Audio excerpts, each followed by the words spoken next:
16 de julio del 2019, ¿qué tal? Muy buenos días, bienvenidos a su programa Contacto Directo. Empecemos revisando quiénes son hoy nuestros invitados. Nos acompañan Juan Sebastián Roldán, secretario particular de la Presidencia de la República. Las concreciones con los organismos multilaterales de crédito en lo económico. ¿Se puede avanzar más rápido? Y además la explotación minera a gran escala y recursos que obtendrá el Estado. La cirugía mayor contra la corrupción, promesa de campaña del Ejecutivo, lo examinaremos. Además, hoy estará con nosotros Germán Rodas, coordinador encargado de la Comisión Nacional Anticorrupción. El gobierno y Odebrecht se sientan a la mesa para alcanzar un acuerdo de reparación integral al Estado. Vamos a hablar sobre las coimas, los sobreprecios en las obras y entre los recursos a recuperar y a cuánto ascienden, cómo se van a cuantificar esos montos.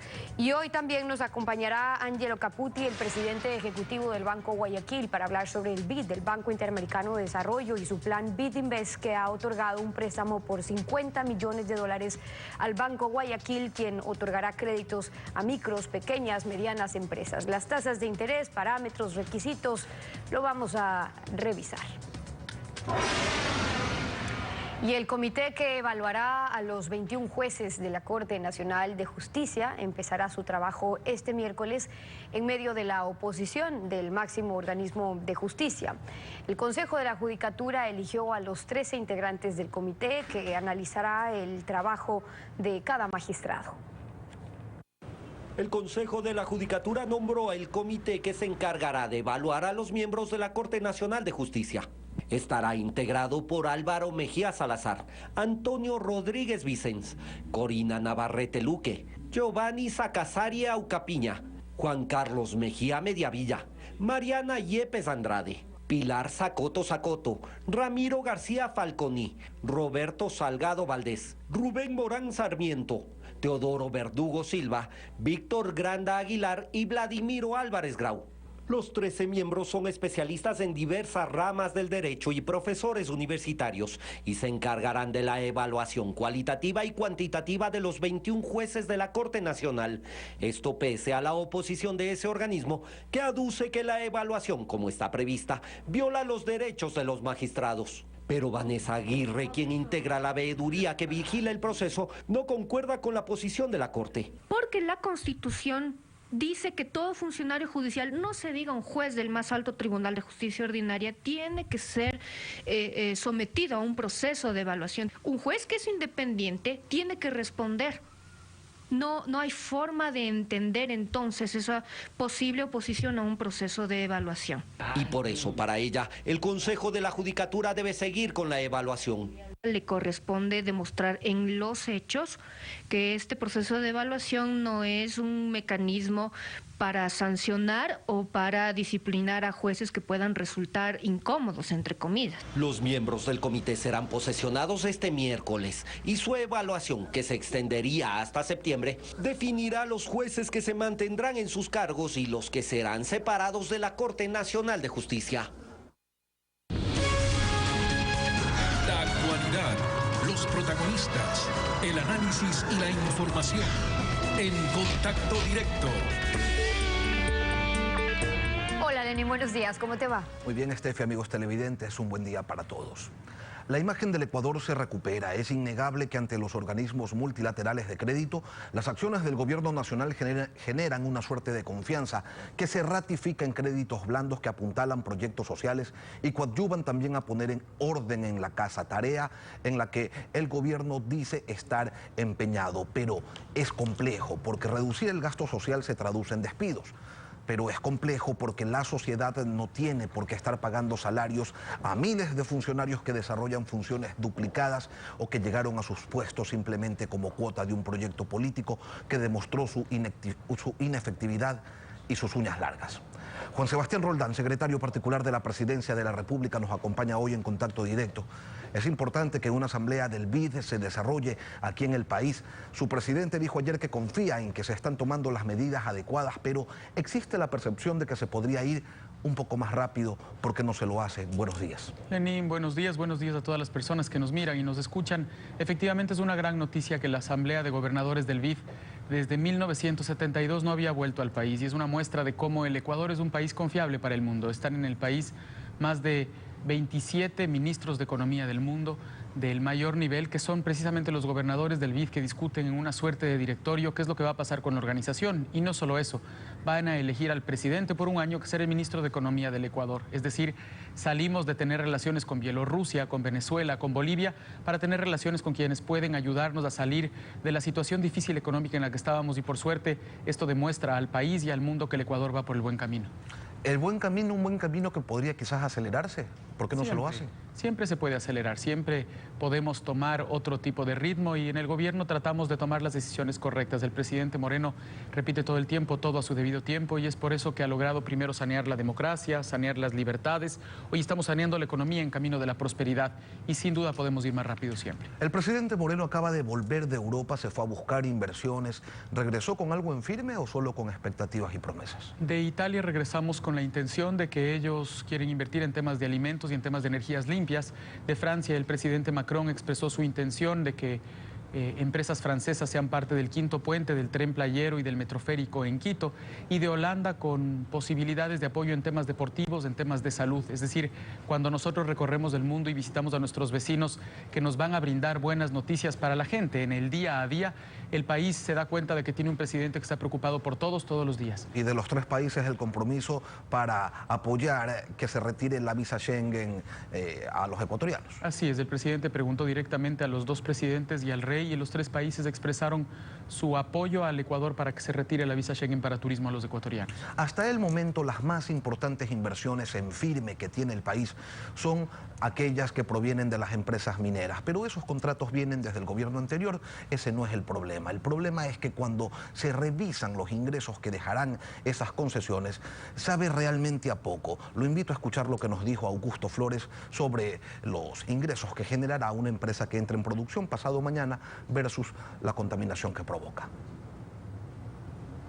Quizás lo más importante de mencionar es que nosotros sí intervenimos y de alguna manera contaminamos el agua, pero el agua del proceso es tratada y es reinyectada, digamos, recirculada, es lo propio, en el proceso de beneficio a través del cual se obtiene el concentrado de metal. Al Estado ecuatoriano le quedarán 90 millones de dólares anuales de promedio. Esto puede ser un poco mayor, apenas menor si es que se redujera la producción.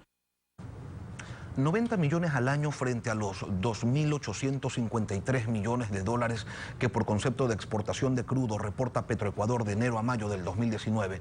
Es realmente una cantidad marginal. ¿Por qué entonces tanto impulso a una actividad que contamina tanto? En primer lugar, la discusión, Lenín, no es si es que hay minería legal o si es que no hay minería. La discusión es minería legal versus minería ilegal. La semana pasada usted y todos los ecuatorianos vieron lo que significó Buenos Aires, más de 3.000 personas haciendo minería ilegal vinculada con narcotráfico, con trata de personas, con trata de armas.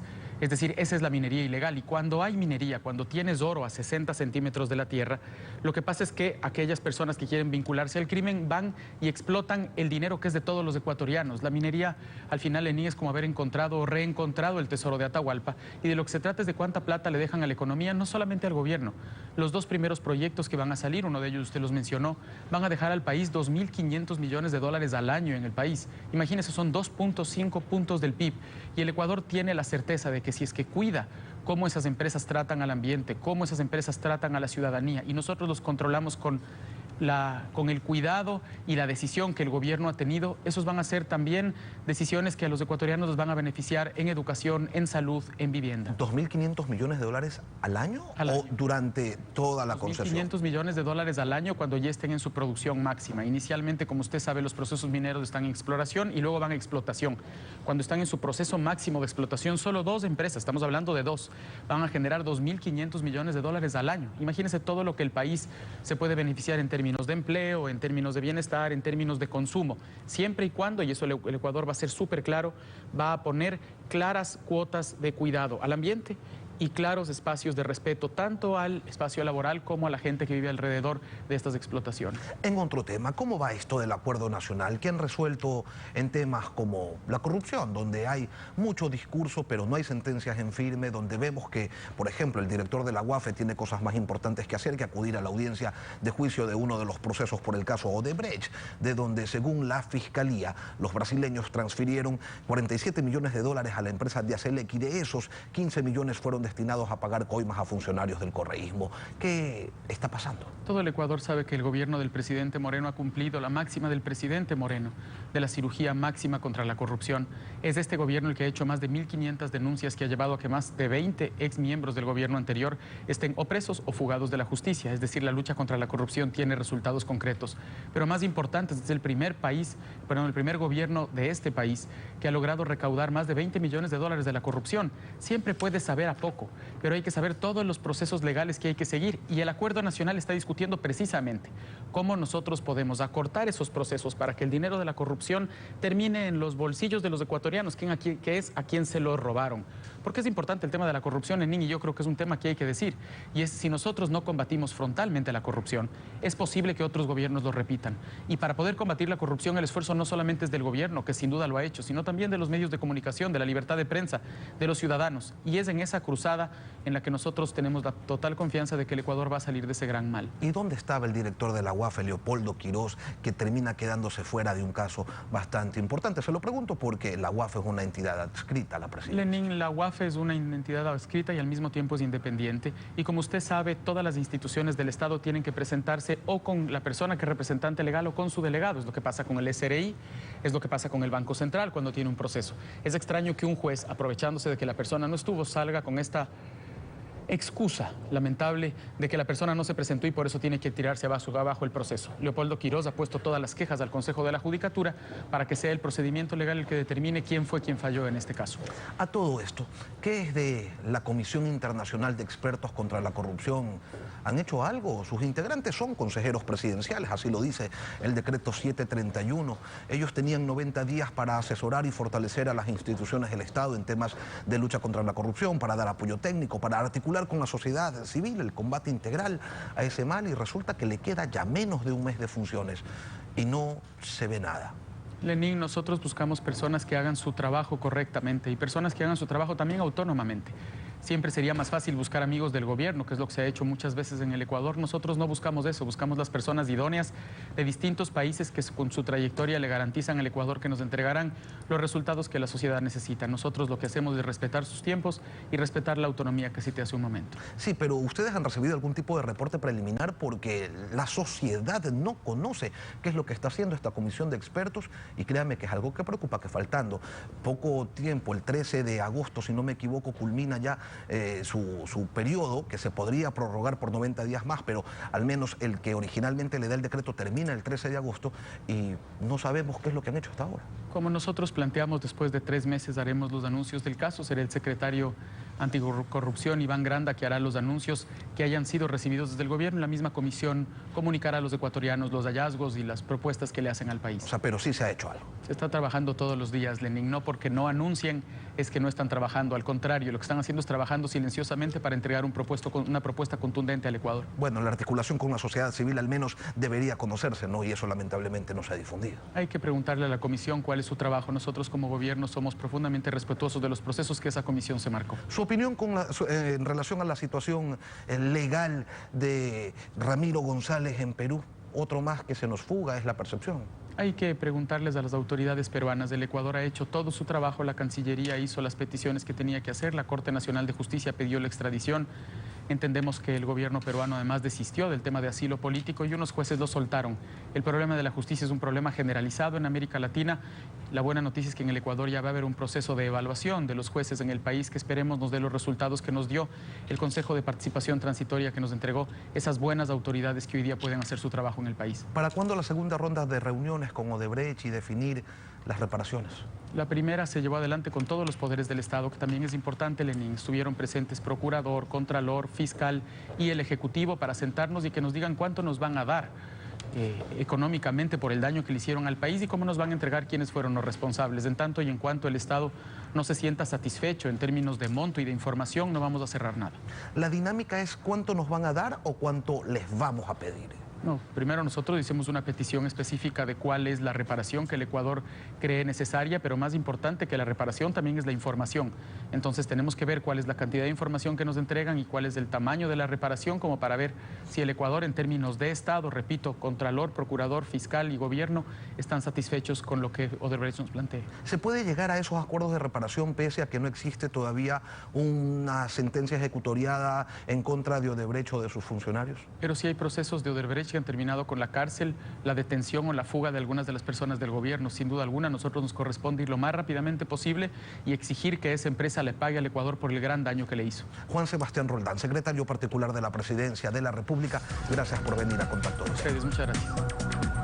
Tiempo de ir a una pausa y cuando regresemos estará Germán Rodas, coordinador encargado de la Comisión Nacional Anticorrupción. Las negociaciones del gobierno y Odebrecht con miras a una reparación integral al staff. Volvemos con eso, no se vayan.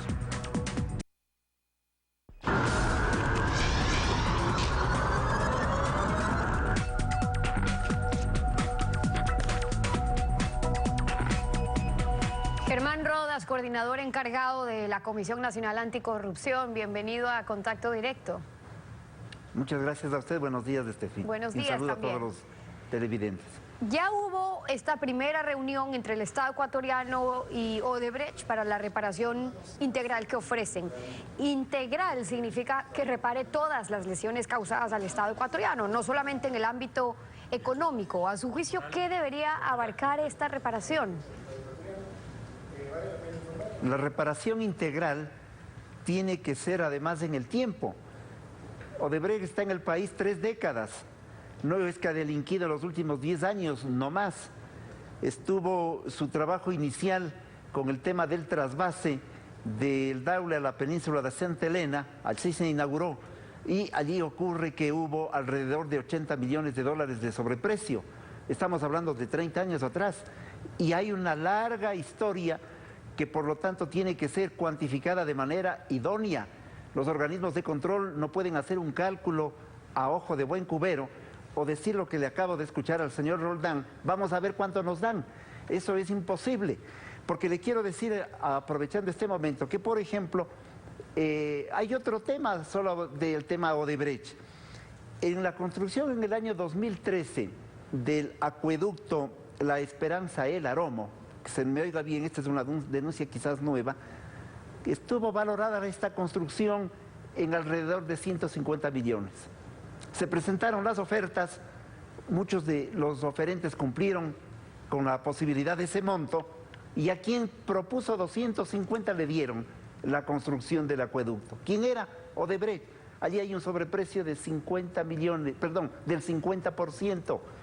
Eso es lo que hay que averiguar, eso es lo que hay que cuantificar, y allí vienen los daños, por lo tanto, colaterales al país. Es decir, que a su juicio primero el Estado ecuatoriano debería cuantificar la afectación considerando también los sobreprecios y pregunto si la reparación contemplaría eso, los sobreprecios de los contratos, porque llegaron a decir aquí, recuerde usted, que total la coima la paga la empresa, como si eso no fuera una afectación para el Estado, pero la coima es justo para eso, para que aprueben sus contratos, aún con millonarios sobreprecios. Entonces, la coima resulta irrisoria versus los sobreprecios. Entonces, ¿se debería tener cuantificado eso? Totalmente cuantificado, y le digo algo. La Comisión Nacional Anticorrupción tiene una valoración de la manera siguiente. En los contratos, Odebrecht ha actuado con coimas que fácilmente han ido entre los 12 y los 15%, y el sobreprecio fácilmente entre el 35 y el 40%, por obra y por construcción. Si hacemos una cuantificación sobre los 5.000 millones invertidos en el país en estos años por parte del Estado ecuatoriano con la empresa Odebrecht, es evidente que esos 5.000 millones que son los que ganó la empresa tienen que dejarnos una reparación muy alta, pero con una cuantificación adecuadamente tratada. Yo creo que el Estado hace bien en sentarle a Odebrecht. Esperemos que el Estado le haya sentado a Odebrecht y no a la inversa. Y esperemos ahora que esta cuantificación nos lleve a un punto fundamental para decirle al país, estamos actuando en función de lo que hizo Odebrecht. Sobre lo que se ha argumentado es que existen metodologías internacionales también para poder cuantificar. De hecho, recordemos lo que dijo Iván Granda, el secretario nacional anticorrupción. No se puede establecer un monto porque esto es justamente un proceso en el cual se tiene que cumplir con estándares internacionales sobre el tema de la reparación ética, moral y sobre todo económica que tendrá que cumplir Odebrecht. En ese sentido, nosotros lo que nos hemos planteado como mecanismo es plantear una metodología en donde se va a establecer cuáles han sido las acciones colusorias, las acciones vinculadas a ese proceso de reparación. Sobre todo, para nosotros el principal mecanismo de reparar a la sociedad ecuatoriana es el decir la verdad. Esa última parte es importante, ya vamos a hablar de eso, pero existen metodologías que también se han aplicado ya en otros países para cuantificar los rubros y los parámetros de medición. Sí, hay parámetros en donde además ha habido investigaciones previas y en donde ha habido sanciones. Es posible hablar de parámetros. Esto es muy parecido al delincuente que hurta todos los días en el bus y se lleva los celulares y se le coge al final del día por el último celular que se llevó y todo lo anterior. ¿Quién cuantifica todo lo anterior respecto del tema de Odebrecht? ¿Cómo lo van a hacer? Por eso es que yo quiero decir esta mañana que la Comisión Nacional Anticorrupción le exige al Estado ecuatoriano que la sociedad civil esté presente en este proceso de investigación y de las fórmulas de reparación que se están creando, porque ha sido la sociedad civil la que ha denunciado y la que ha demostrado en el país los robos de Odebrecht. No ha sido el Estado. Ha sido la investigación, desde luego, de la Comisión Anticorrupción, de periodistas acuciosos, de una voluntad ciudadana para que las cosas queden claras, de tal manera que la veeduría se vuelve fundamental, y no para que esté la comisión o alguna persona en particular, sino para que sugeramos personas de alto nivel de moral y de ética creíbles en el país. Creo que ese acompañamiento es fundamental. Los otros estándares no hay que inventarse, hay que actuar en función de lo que ha ocurrido en el país. Solo falta que Odebrecht, ¿no es cierto?, le creamos todo. Ya nos ha mentido cuando habló del acuerdo de cooperación eficaz, Juan Sebastián Roldán, que primero lo importante sería identificar si es que en verdad hay información que sirva y si están diciendo la verdad. Pero en Ecuador tenemos el antecedente de haber expulsado a la constructora, luego perdonarle la vida, dejarle que vuelva, pagar 20 millones en glosas, no todo lo que en su momento se lo acusaba, y además entregándole después millonarias obras. Hoy ya sabemos por qué, pero si una empresa busca recuperar su nombre, busca recuperar su negocio. Entonces, ¿en qué manera debería aportar esa veeduría que usted está proponiendo o cómo debería ser vigilado y transparente este proceso? Pues la veeduría tiene que dar cuenta de el seguimiento a nivel de fiscalía de todas las denuncias que, insisto, son de los últimos 30 años. En el último periodo, en el régimen anterior, lo que ocurre es que allí se institucionalizó porque el Contralor y todo el mundo formaban parte de la mafia creada por Odebrecht, de la toma del poder, inclusive para los efectos que nosotros conocemos. El peculado, por lo tanto, no tiene 10 años de vida. Esto ha sido de todo el tiempo y es una circunstancia imprescriptible. Como usted dijo muy bien, le sacaron aparentemente del país, luego le regresaron a la empresa y ocurre que todo ha seguido igual. Creo que se vuelve indispensable, por lo tanto, en el que en Fiscalía, desde la Contraloría, se actúe con absoluta celeridad respecto de todos los temas que están establecidos en el país. Insisto, 5.000 millones que es la obra de Odebrecht, tiene que ser analizada con rigor, tiene que ser mirada con relojería de absoluta transparencia. Caso contrario, nos van a entregar un chequecito y vamos a hacer el sainete político desde alguna parte diciendo aquí está la reparación, y la reparación va a ser lo que se le ocurre a Odebrecht, que nos ha mentido inclusive en el listado de las personas involucradas con ese famoso acuerdo de cooperación eficaz que casi no tiene sentido en este momento, sobre todo cuando se ha descubierto el tema del metro de Quito y de la ruta Viva 1 y 2, y con que las evidentemente demuestran otros coimas. Con las nuevas revelaciones que se dieron a conocer, también se conoce lo que en un momento no se dijo. Ahora Odebrecht dice ratificar un compromiso de cooperación, pero todavía en nuestro país resta mucho por aportar en cuanto a investigaciones sobre el sistema de sobornos que manejaban, quiénes más estaban vinculados. Entonces, ¿en qué medida? Y pregunto porque ustedes desde la comisión han estado detrás de procesos de investigación también. ¿En qué medida puede aportar esa información? ¿Qué falta por saber? Usted lo acaba de decir, no solo que hemos aportado en la investigación, sino que hemos denunciado. Y por lo tanto tenemos información. Y acabo de este momento de establecer una más respecto de lo que ha significado la construcción del acueducto de la Esperanza, el Aromo. Yo creo que allí están datos puntuales. ¿Qué es lo indispensable en este momento, por lo tanto? Es indispensable poner en marcha desde Fiscalía las investigaciones, pero también tener la transparencia en la función judicial.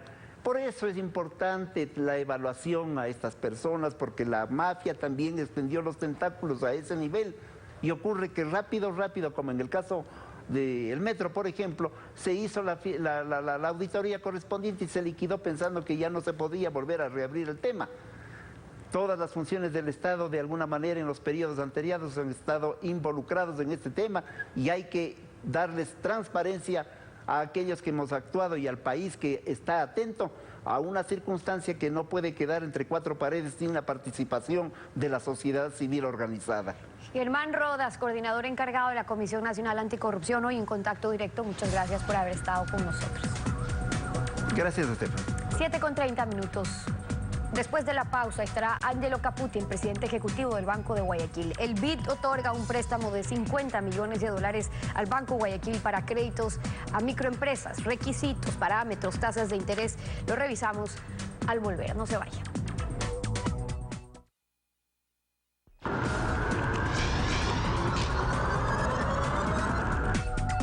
El Banco Interamericano de Desarrollo tiene un brazo de inversión en el sector privado que se llama BID Invest. Apoyan proyectos en energías limpias, modernización de la agricultura, fortalecimiento de sistemas de transporte, así como en la expansión del acceso al financiamiento, entre otros. Lo que caracteriza a estos proyectos es que deben tener un impacto significativo y contribuir al desarrollo sostenible de la región. Angelo Caputi, presidente ejecutivo del Banco de Guayaquil, nos acompaña esta mañana. Bienvenido a Contacto Directo. Muy buenos días, saludos a todos los ecuatorianos. BID Invest le ha otorgado al Banco de Guayaquil $50 millones. ¿Y qué van a hacer con ello? Lo que hemos venido haciendo, colocando este crédito a los más de 30.000 ecuatorianos microempresarios que hoy los financiamos con crédito, a las pequeñas empresas, a las pymes en todo el territorio nacional. Es lo que nos convoca y es un poco el apoyo que nos da BID Invest al Banco de Guayaquil para seguir creciendo en todas estas operaciones de crédito. ¿Y cómo es esto del enfoque de género que le van a dar a esos créditos? Pues bien, hemos encontrado que buena parte, de hecho el 43% de nuestros microcréditos son dados a personas de que en esa unidad familiar o en esa unidad productiva son mujeres las que lideran, tanto en la parte accionarial como en la parte administrativa. Entonces queremos seguir apoyando el tema de la equidad de género y estamos dispuestos a que el 50% de estos nuevos recursos sea destinado precisamente a unidades productivas donde las mujeres sean las líderes de esos proyectos. ¿Por qué es importante este acceso a $50 millones? ¿Cuál es la realidad de las micro, pequeñas y medianas empresas en el Ecuador en lo que se refiere al acceso al crédito? Porque otorgar estos $50 millones de crédito genera múltiples impactos en la sociedad.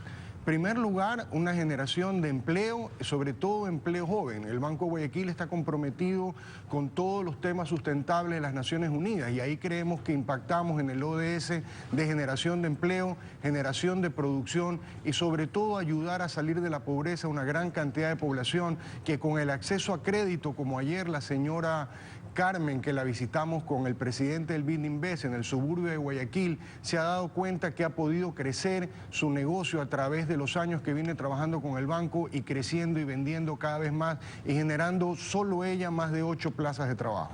Ahora, las instituciones financieras tienen montos destinados a la entrega de créditos para micro, pequeñas y medianas empresas. El problema son las tasas. Las referenciales van del 20 al 27% y las tasas máximas llegan hasta el 30%. Es una locura y un contrasentido, tomando en cuenta que se requiere producción, empleo e ingresos. Y en lugar de dar facilidades para el acceso al crédito a los pequeños, se lo complican ad infinitum.